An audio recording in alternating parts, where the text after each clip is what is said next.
1-800-449-8255. And baby, today we're going to talk about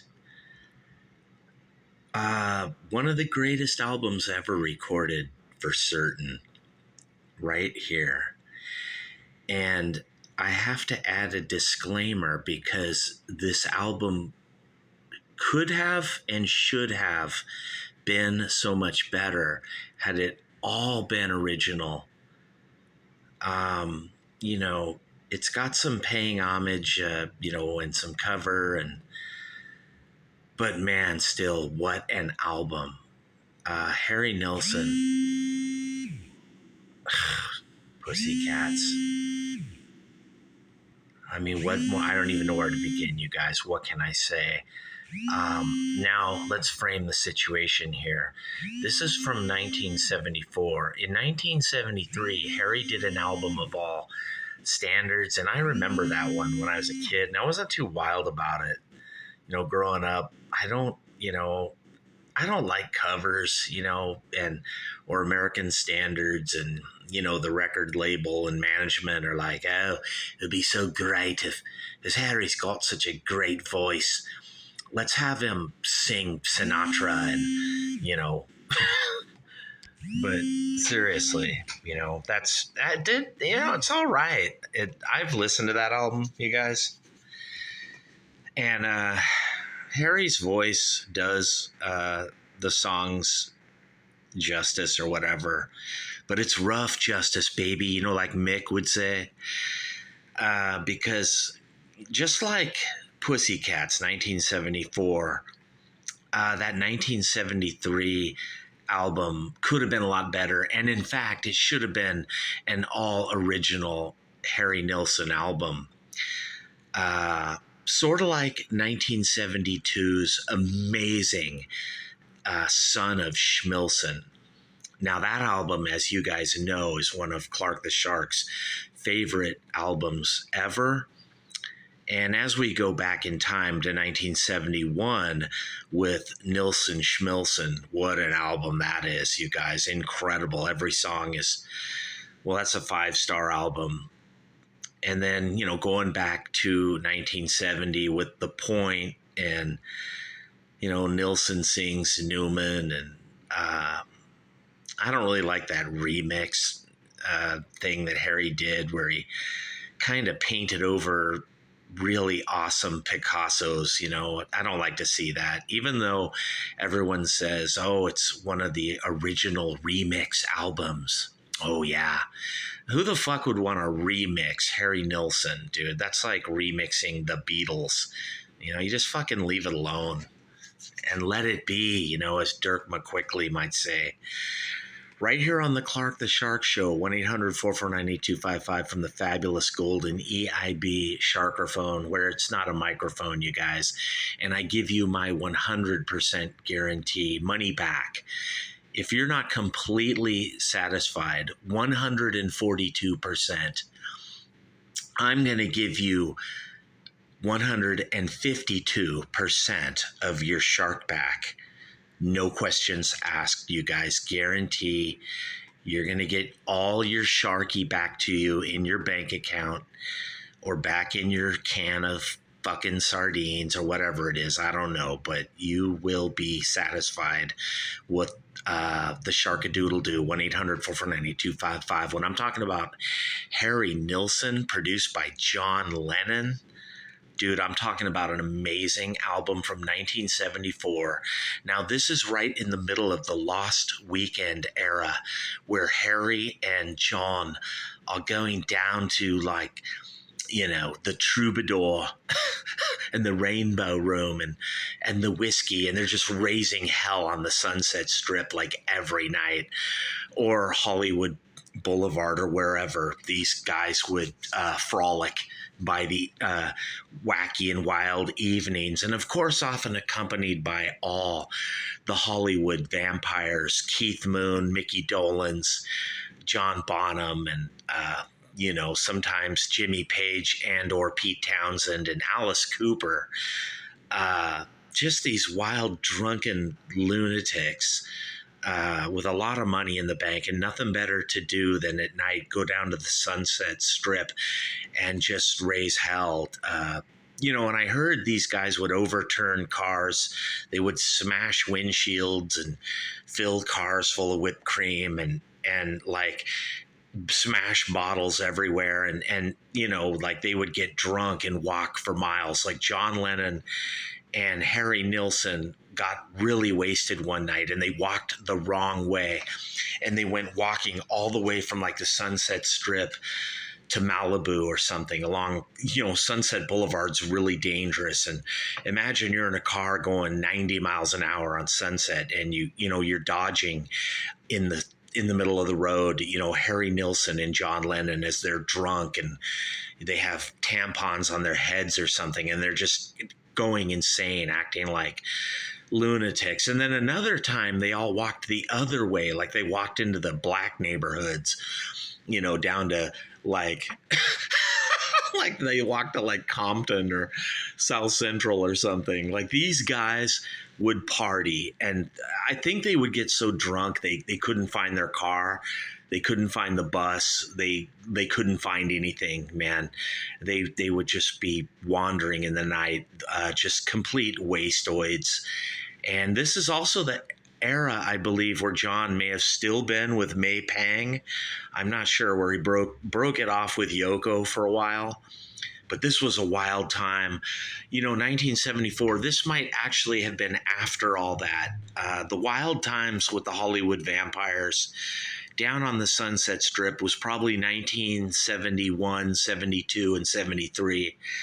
By now, it was 1974, and Harry, he was having all kinds of troubles in his own personal life with his women or whatever. And so was John.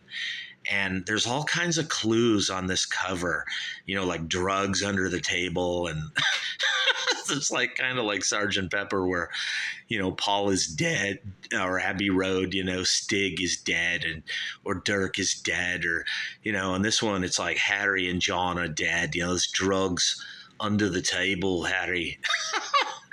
But what an album, you guys, and what a time, the early to mid 70s, when people were just partying out of control, and in particular John Lennon and Harry Nilsson and Keith Moon and Alice Cooper and Mickey Dolenz and John Bonham, and all these people were just going off on the Sunset Strip. Now, I know a lot of indie and punk rock kids point to this album and they like to cover the songs. They like to review the album like they're experts, and maybe they are. Maybe there's people from today who are cultured and, they know Harry Nilsson, or they know about John Lennon and Harry Nilsson partying and shooting pool all night or whatever. But me, Clark the Shark, I grew up listening to these albums. I grew up going down to the Rhodium in Torrance, or down at Go Boy Records in Redondo Beach, or, Zed Records in Long Beach, or somewhere to buy albums. And I really lived these albums. I felt these albums. My life connected with the music. And, I tried my best to emulate Harry Nilsson and be a drunken retard in the South Bay, Redondo Beach, back from the time I was 16, really, in 1981, all the way till 1995, when I quit all alcohol. I quit it. I had to, it was killing me. I was basically like anybody else in the South Bay. We were all alcoholics and we didn't even know it. We would drink so much beer, and people would always measure like, hey, how many beers can Joe drink before he pukes? And I'll never forget, there was a guy named Joe Groovy Dude. This is different from the Joe I just referenced. I meant like Joe as in, like, hey, Steve, or hey, Bob. But anyway, there was this guy at a place called Tubby's in Torrance. And I'll never forget, he challenged me, Sharky, to a drink off. And we both bought like 12 packs of Budweiser, and then we bought another 6-pack. And, so that's, 12 and 6, that's 18 beers. That should be enough for anybody. And I will never forget that I puked. I only drank like maybe 11 beers and I was like puking blood or something. And not only did Joe Groovy Dude keep drinking, he drank all 18 beers, this guy. And he went beyond that. And I'll never forget, I was laying on my back out in his backyard, and he had his foot on my chest. I had just puked, I just vomited. And I was laid out in some yard in Torrance, out by Torrance High School, by, where Craven, where the Pussycat, the porno theater, out there somewhere, Old Torrance. And I was laid out. I had just vomited, the world was spinning. And he had his foot on my chest, and he was still drinking his beers, and he had completed all 18 of his Budweisers. And then I looked, and he must have been working on like his third or fourth of a new 6-pack. And he was doing just fine, you guys. I was laid out, just a wreck. And he was standing on me in victory, drinking, like Sharky, I won, I beat you, I defeated you. And that must have been what it was like for Harry and John, back in the 70s when they were doing this album. And, but what an album this is, you guys. And I know I got to get everything right here, because the indie kids and the punk rock kids from today, the ones into Modest Mouse and the Killers and, all that, they're experts on Harry Nilsson. So you guys, me, Clark the Shark, from the Greenhouse Effect, GE, I got to get this just right. And I got to know what I'm talking about here when I'm talking about Harry Nilsson. And I mean, you guys who know me from the South Bay, Shark knows Harry Nilsson. I mean, look at this. It gets a 4, and somebody gave it a 3. All Music gave it a 3.5. Be curious to see what Rolling Stone gave it a 4, of course. And I mean, come on, you guys. It's Harry Nilsson. Even if it has some mediocre, mediocrity here and there on this album. But Many Rivers to Cross, he sounds just like John Lennon. I mean, John Lennon is producing the album, but it's almost like, Harry Nilsson is a chameleon. He does many different voices. And when you listen to Harry Nilsson, he does have a foundation of songs that sound like Harry Nilsson, kind of generic, quote unquote. But then there are many songs where you don't even know it's Harry. His voice is just all over the place. And, Subterranean Homesick Blues. I wish he hadn't covered Bob Dylan. It's one of those songs. It's kind of good, it's Harry Nilsson and John Lennon, it's going to be good. But I would prefer, I don't like any covers. I just don't like cover. I got to accept the Jimmy Cliff one, Many Rivers to Cross, because it's so fucking awesome. But I could do without, this Bob Dylan cover here. Now, Don't Forget Me by Harry Nilsson. Simply one of the greatest Harry Nilsson songs ever. It's killer. And John Lennon, you can tell, had a hell of a lot to do why it's so fucking awesome. Fucking killer. I love Don't Forget Me. I love his voice. It captures this atmosphere, like this sadness, anger, confused misery. And I think it's about, where Harry's going through the divorce or whatever, Don't Forget Me. It's really good. It's really touching. It really touches your heart. Why it's not lit up in blue here, I don't know, you guys. Don't Forget Me by Harry Nilsson. What a song. And All My Life, which a lot of people love this song. I think it's kind of mediocre for Harry, but I still like it. It's killer, dude. It's, I love any Harry Nilsson original, really. I do. An Old Forgotten Soldier. That's fucking killer. That's Harry Nilsson at his best, you guys. I love it. And now we get into some cover again, like Save the Last Dance for Me. And, dude, John Lennon should have been like, Harry, let's do some originals, I mean, I don't know, dude. And, Mucho Mungo, John Lennon and Harry Nilsson. Interesting, very interesting, you guys. It's this whole album is interesting, loop to loop. I'm not super wild about that, but I love Black Sails, dude. I love it. It's a Harry Nilsson song, dude. And me, Clark the Shark. If it's by Harry Nilsson, I will listen to it. And of course, the final song, Rock Around the Clock, probably, should have been left off the album.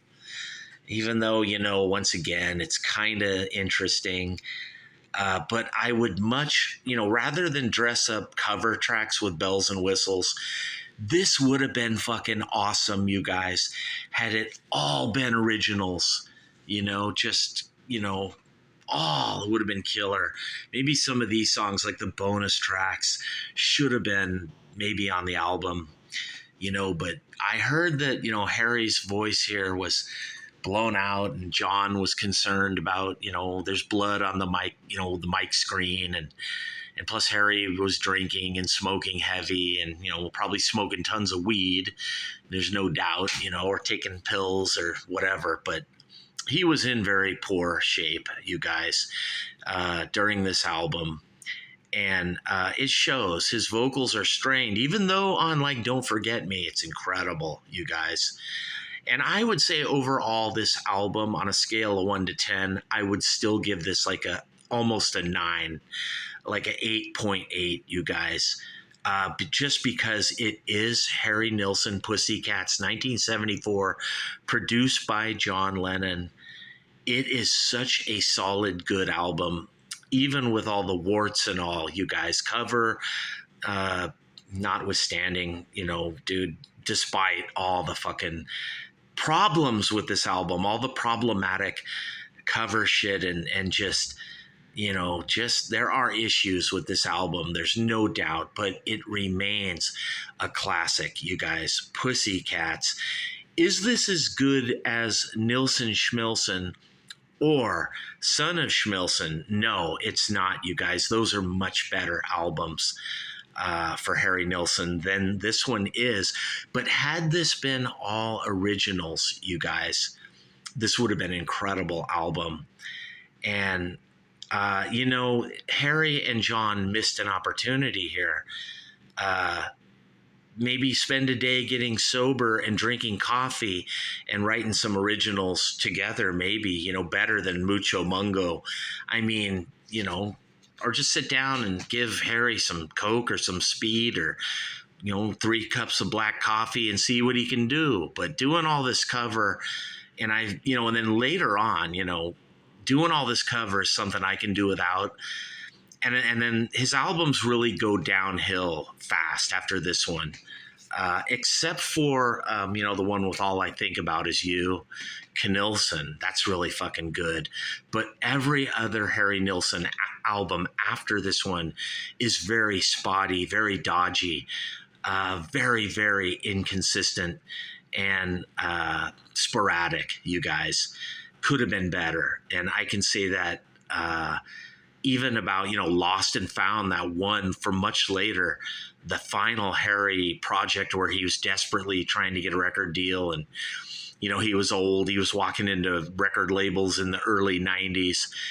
And then he just suddenly died. And I'll never forget it, you guys, when Harry died.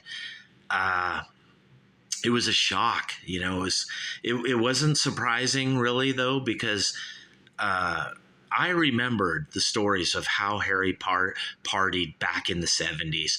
And I really can't believe this guy really made it to be like 52 or 53, whatever he was a miracle. I mean, this guy should have died at 33. I'm serious. And had he known Keith Moon, back in the 60s, man, or any of those crazy nuts, John Lennon himself, maybe, he would be dead at 27 and we would never have heard, Nilsson Schmilsson or something like that. Let's be perfectly honest. Nobody partied like Harry Nilsson. And it's pretty ironic because they say before he met John Lennon and some of these other guys, he really didn't party. He was kind of a goofy, aloof guy who was, I don't know, just kind of sketchy. but he wasn't really a partying, crazy drug user or alcoholic in the 60s until he met John Lennon and Keith Moon and all those guys, Alice Cooper. That's when Harry began to go downhill. He just began to party so hard, dude, down on the Sunset Strip. But, you know, creativity, artistically, it hurt, but it kind of helped. And maybe, you know, just for a song like Don't Forget Me on this album, you know, maybe it was all meant to be. I hate to say that, dude, and I hope and pray that Harry went to heaven. I know he did. I know, you know, he had 6 kids and the new wife, the Irish lady wife, and he got all his money stolen by the chick named Cindy Sims, like $8, $9, $10 million that he worked for, you know. Harry Nilsson, you guys, some lady up in Hollywood stole all his money, and she only went to jail for like 6 months or a year or something. It was really a ripoff, man. And then she got out. I don't think she ever paid any restitution to Eunice, whatever that Irish lady's name. And the 6 or 7 kids of Nilsson, you know, he had all these kids and he had another wife. And it was just a ripoff. I mean, Harry apparently mistreated his first wife and kid. I think he was married 3 times. And he mistreated the first 2 wives, perhaps, or girlfriends. I'm not sure. But then when he finally got with the Irish lady, he got all happy and, you know, having the 6 kids, and he had lots of money, and he lived a good final portion of his life for a long time. A happy guy, Harry Nilsson. But the end was ugly, you guys. Looks like the good Lord above, it all may have caught up with him and he got punished. I just hope and pray Harry made his peace with the Lord. 1994, you know, when he died, or whenever it was, 93. He died right around the same time as Frank Zappa, and after Zappa, I believe. And it was sad, man. I was thinking about both guys. I know Zappa is not going to make peace with nobody. That guy didn't believe in anything. But Harry did, you know. Zappa couldn't believe. That guy was like a computer insane genius. I mean, there'd be no point in that guy believing in X, I swear, dude. Zappa could not believe. He was not meant to. But Harry seemed to have a very spiritual side to him going on in his brain and his heart and his soul. And if you ever wanted to put a soul in heaven, it would be Harry Nilsson. Right here on the Clark the Shark Show, 1-800-449-8255, where I just gave you the only review of this atmospheric, beautiful, melodic album that could have been a lot better, you guys. Produced by John Lennon, Pussycats by Harry Nilsson. Gosh, I wish this album was better, but it's like Mickey Mantle. If he would have took care of himself on the Yankees, oh God, think of how great he would have been. He would have hit 900 home runs. And I say that too about Harry Nilsson. Oh, the gold and platinum records this guy might have had he worked out in the gym and never touched alcohol or cigarettes or, you know, drugs. But that wouldn't have been Harry Nilsson, you guys. If Harry was, you know, selling real estate or some happy guy cruising around, you know, that's not Harry. You know, just like that's not Brian Wilson or something, or that's not Zappa, or that's not John Lennon, and that's not Clark the Shark, you know. That's not me. Sadly, it wasn't Harry, but I've got a good vibe when I think about Harry. I've gone to his grave and I visited it, and I just sometimes get a bad vibe. I told you guys a story before about how I saw Harry in public one time and it went really ugly. I was just saying, hey, Harry, trying to talk to him, and the guy was just really negative, and he vibed me and my brother out. It was really an ugly scene. I never forgot it, but I still loved Harry, and I still respected, revered, and regarded this guy forever. He gets the 3 R's, you guys. Harry fucking Nilsson, forever. Great songwriter, all time. I know people only know him for 2, 3, or 5 songs, but you got to listen to all the Harry Nilsson albums, you guys. They are amazing, and they touch the heart of Clark the Shark. They really do, you guys. I want you to buy every Harry Nilsson album, especially if you're just 22 years old today and you were born in 2001 after 9/11 and you're curious about great music. You're just, you know, it's 2023 right now and you're 20 22 years old. Well, hey, 22-year-old, I want you to go get into Harry Nilsson, and don't get into him because indie kids tell you how cool Harry Nilsson is. They don't know. They didn't live it. They didn't. I mean, some of them probably had sad lives or tortured lives, and God bless them if they did. I'm sure there's a lot of people out there that review and talk about shit that have had a shitty existence and their life sucks and it's crappy, and they want to be like Clark the Shark, dude, but you'll never top my fucking shitty life no matter how you try. And they've been trying, since the time of Christ hung on the cross. You won't, dude. You have to have a shitty life to play great rock and roll like I play and like Harry Nilsson played right here on Pussycats with John Lennon on the Clark the Shark Show. Buy this album at Spotify, Amazon, iTunes, wherever you can find Harry Nilsson. Buy all his music and really listen to it, especially The Point. Nilsson sings Newman and, oh God, Aerial Ballet, of course, Pandemonium Shadow Show, all of it, dude, and especially this album. But I even like Nilsson. I hope you guys buy that one. I love All I Think About Is You. I love that song, man. I love it, Angelia, wherever you are. How can I run away from darkness at the close of day when all I think about is you, Angie? All I think about. I hope you remember me, sweetie. Right here on the Clark the Shark Show. And I'm out of here. Peace.